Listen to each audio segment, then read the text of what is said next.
Hi friends, welcome to my channel. Today is the 20th of December and it's time when I'm making plans really for my tarot practice for the coming year. Now, I have been over the past year using these two decks weekly, the Cantigee Oracle and the Luminous Void Tarot. Both have art by Laura Zuspan, if that's how you could pronounce it, I'm not sure. So this is a whole system. And each week you draw a card from the deck. So it begins on the Yule, which is tomorrow. As I'm filming this, I'll be starting again tomorrow with this. And then in the guidebook, it's very, very comprehensive and gives you lots of prompts and things to work from. So winter solstice. You don't have to use this actually as a yearly cycle practice. You can just draw cards, of course. But it's nice to do it this way. So for the winter solstice, there are 5 cards. And then midwinter, another 4. Late winter, and so on. So you pull the card for each appropriate day. And then within it, you get a write-up of the card, which is a story, some key notes to take from that, the symbology, some guidance, as an icon, as a portal, and then the practice, which is different every time. This is lovely, look. Both wind and water move in similar ways, sliding around obstacles, swirling around masses, and flowing freely when there's no obstruction.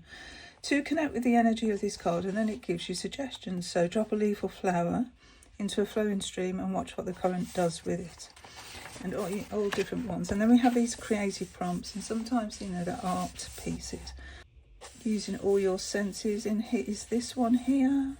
And just response to the card, a personal response to it. And then what's really nice is there's always an ecological connection to it as well. So being it's a very mindful practice, I would say. And what I've been doing along with that is drawing clarifying cards from the Luminous Void Tarot. This has just got a little guidebook, very short meanings, but just enough. And yeah, I mean, they go together absolutely beautiful because it is the same artist. So yeah, so that's a yearly practice that I do. And then what I'd like to share today is a new deck I've brought in, which I've done some research on. I haven't just willy-nilly bought it, but I've done some research on it. And this is a sacred practice over 13 sacred nights. Let's just take the cellophane off. Now, the guidebook in this is very comprehensive as well. There's a lot to it. And I watched an interview with the creator who went through how to use this deck, because it can be used just as an oracle deck like any other, but it has been designed for a specific practice done over 13 nights starting on the 24th. So that's what I intend to do. So let's just look at the box first. So it's a yearly solstice tradition by Laura J. Day.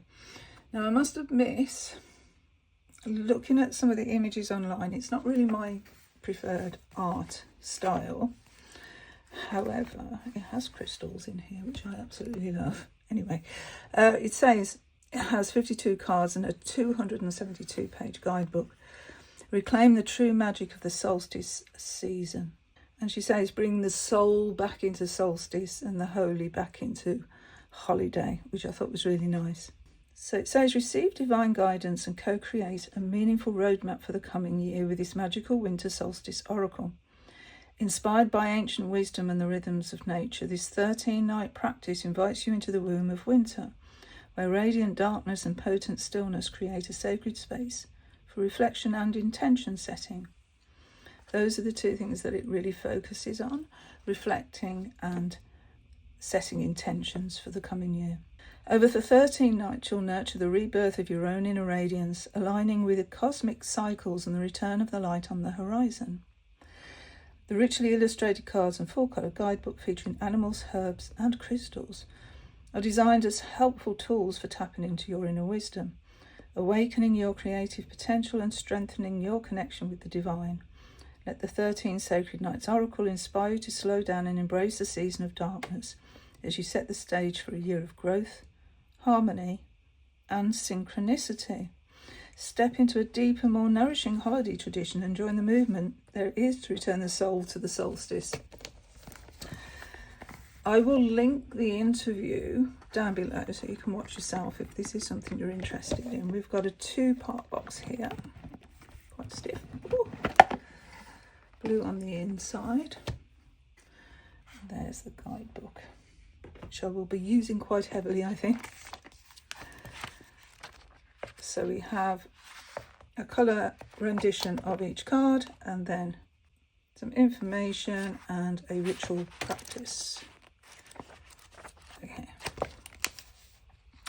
So we've got into plastic band. This is a nice image, this Arctic fox. Hey, look. So it's just a cardboard box inside. It's not very good actually because the cards are going to slip under there, so I'll probably take this cardboard insert out, and in fact I can feel the glue there. Sticky glue, that should be folded over underneath.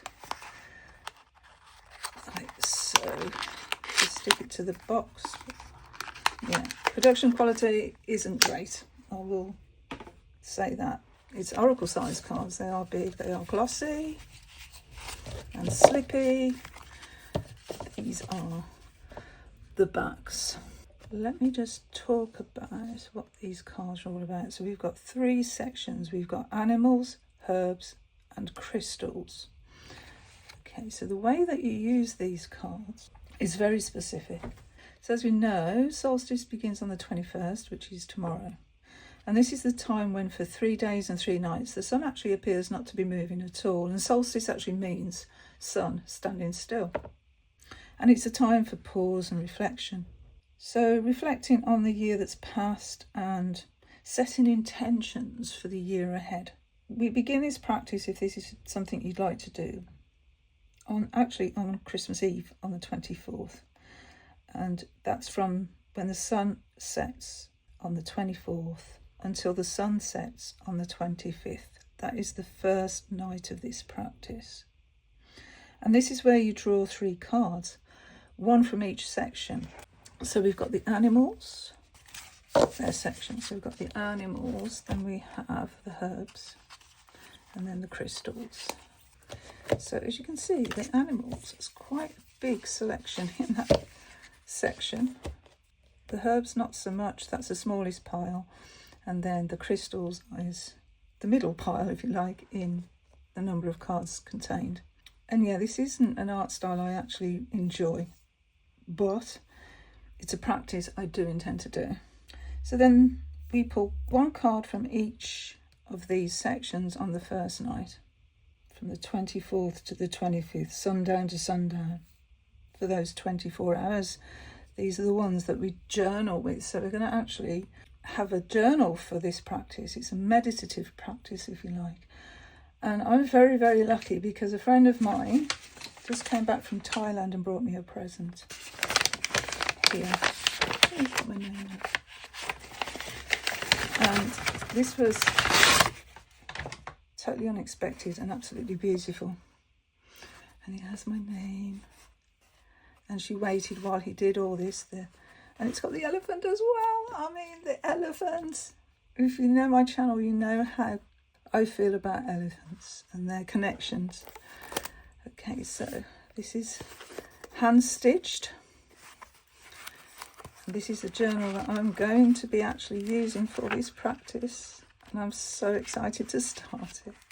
It's absolutely all the signatures have been hand sewn, and this is wood, and it's textured, and I can't tell you how happy I am to have this. So because this is a sacred practice and this is such a special present, this is what I've decided to use for this practice over the year. So then what happens is on the subsequent 12 days, then we're going to draw one card after shuffling the whole deck, one card to represent each month. So on the second day, which will be again when the sun sets on Christmas Day until the sun sets on Boxing Day, so the 25th to 26th, I'm going to shuffle the cards, the whole deck, and just pull one card to represent January next year. And then the next night, we'll do the same thing to represent February. The third night, the same thing to represent March. And of course, journal about those cards using the guidebook here, which we'll go into in a minute. And those 13 cards, so the 3 cards that the overall cards, and then the 12, one representing each month, are going to be the blueprint for the coming year. And the idea is to journal about it, to use the book alongside to help us with that. And then we can reflect back and see how that year progressed and how those cards actually related to the year. Isn't that fun?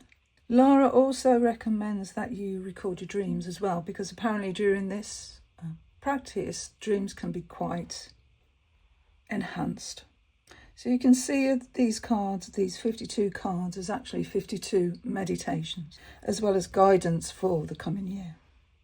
So I'm not going to do that on camera because it's going to be a very personal practice that I will start on Christmas Eve as the sun goes down. As it's a mindful practice, then it's recommended to be more mindful, to be aware of what's going on internally and externally in your world. Okay, so I'm losing my voice, I'm afraid. Let's start with the animals, and I'll just zoom in a bit here so we can see the cards. So this Arctic Fox is absolutely a beautiful card. I really like this one. And it does give that whole feel of winter, doesn't it? We have bats.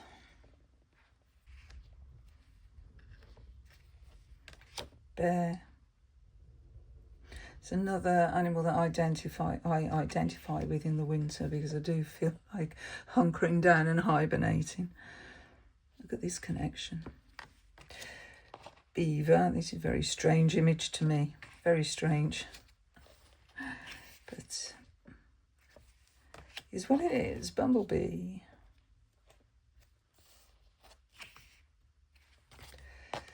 Crow.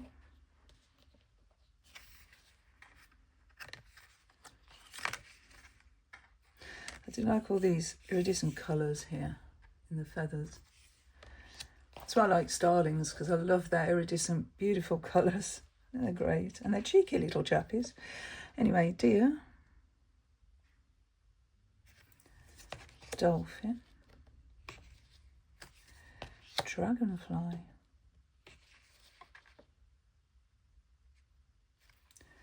Firefly.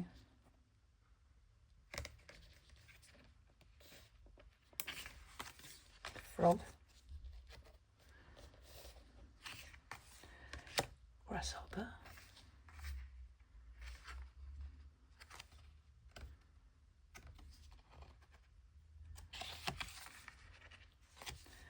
Hedgehog. Humpback whale. These sound waves. Jaguar. Lynx. Owl, which is the front of the guidebook here. Peacock.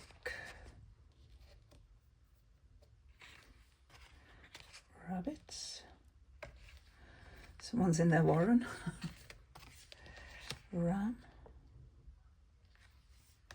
Red-tailed hawk. Seahorse. Snake.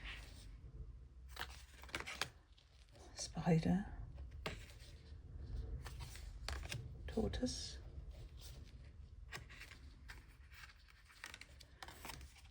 Wolf. And then we're on to the herbs. And we begin with Angelica. We have cinnamon, dandelion, elder tree, lavender, a sea of lavender, meadowsweet, mistletoe, mugwort, rose, rosemary, vervain. So you can see they're in alphabetical order. Violets, willow, and then we're on to the crystals. Begin with amber. Got amber around his ankle there on the baby. Amethyst,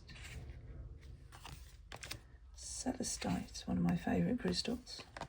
Charoite, I'll write that one as well. I looked at charoite. Emerald, garnet, lapis lazuli, moldavite, very precious, opal, quartz, rainbow obsidian, rhodochrosite.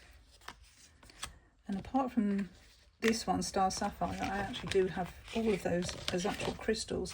So I'm thinking it might be nice to actually carry one of the crystals around with me that I've drawn from the deck, just to remind me of the energy and to imbue the energy as well. So let's have a look at this guidebook, because I know it's really comprehensive. So we'd be here a long time if I went through all of it. So I'll just skip through a little bit. This is by Beyond Worlds. And it is 2019 and 2025, so it's been revised and rewritten a little bit from the original. So there are a few versions of this. So we've got a dedication and then the contents. So the author's note, the introduction. So before we get to the cards on page 49, we have 34 pages of information. So there is a lot there. It's broken down here into the animal spirit, the herb spirit, and the mineral spirit cards. There's some notes and acknowledgements.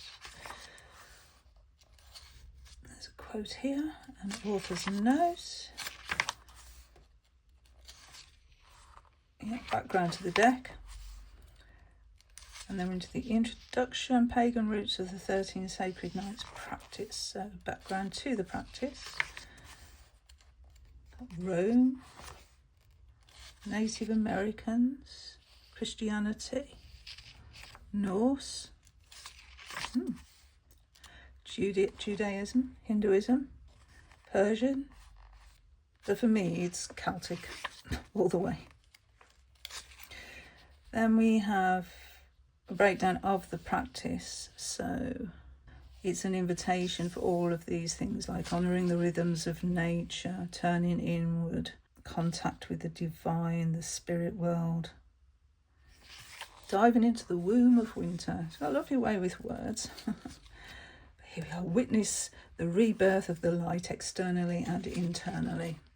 Yes, that's what appeals to me. How exactly does it work? So I have gone through that. There we go. So this first bit tells you about that first night, and then the following nights, sundown to sundown. The practice on December the 31st to January the 1st represents July. From January 5th to January 6th will represent December, so month by month. And it recommends you do this once a year as well. So how to use the Oracle deck, the instructions, methods for selecting the cards. You can use a pendulum if you like. Palm sensing, a simple card spread, cutting the deck.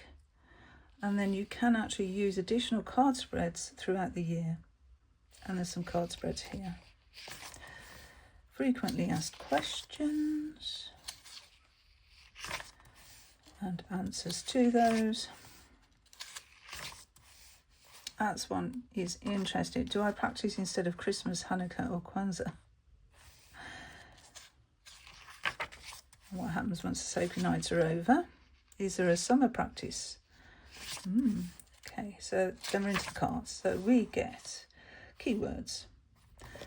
There's a card number which we don't get on the actual card, but we have the card keywords here. So Arctic Fox is good fortune, talents and skills, camouflage, and highest good. Then there's a Latin proverb, all about the Arctic fox, and then a practice.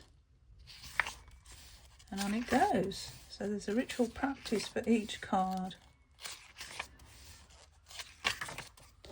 So that's nice. Then at the back, after the last card, we have another image of the first card, the Arctic Fox, some notes. This must be reference material, Jamie Samson, David Carson medicine cards. That's one of the first decks I ever had, Oracle decks, back in the day. That was a long time ago. Yeah, 1988, and it was a long time ago. I love that deck. I used it for years. Okay, and we've got some books here. So if you wanted to, you could actually source this reference material if you want to know more about it. In fact, there's a lot. I didn't realise there was all this, but yeah, there's a lot. Osha Arcia, brilliant author on crystals and stones. There we go, the Book of Stones, who they are and what they teach. But yeah, they are really great author. And then acknowledgements.